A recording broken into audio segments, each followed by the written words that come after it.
So I've been on a bit of a secret mission. Kind of started accidentally, kind of was intentional. Over the last 2 months, I've barely worked out.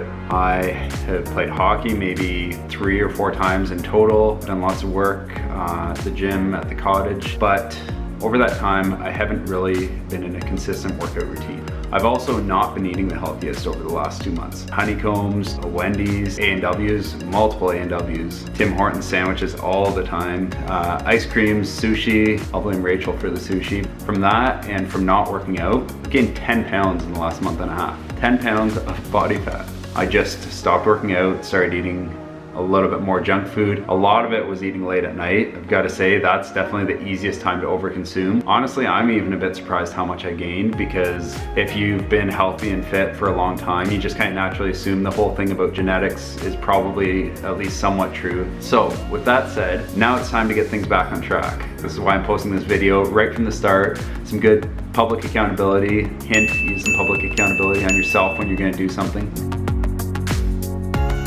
What am I doing over the next 2 months to get back on track? A big thing is the nutrition. Obviously, there's huge issues with nutrition when you gain 10 pounds in a month.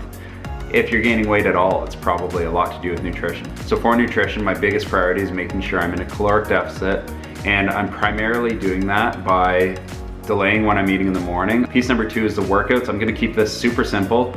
I've got hockey usually once a week or so, something strength-based at least once a week, maybe twice, but that's really it. All I'm adding after that is my 5-minute fat loss, 5-minute workout. Super simple, full body workout, not overly intense. The goal with this is to make it super simple for anybody that wants to get in shape. This is gonna be a future online program, so I figured why not test it out myself, making sure sleep is on track, and I'm including meditation to make sure that I do not get to that point of stress. Now, having just gotten started, I'm only 2 days into this, but already I'm noticing huge changes. So I'm down already an inch across my waist. That tells you that whatever I was eating before was definitely making me bloated. I'm also noticing that I've got way more clarity and increased energy despite eating less. And then one other piece that I'm mixing into this is I'm using a checklist. I'll actually show it to you right now. I've got my 5-minute fat loss workout on there, 12 minutes of meditation, 30 to 45-minute walk. I'm checking my weight again, so that gives me a little bit of accountability, so I'm not eating junk at night if I know I've got to weigh in the evening.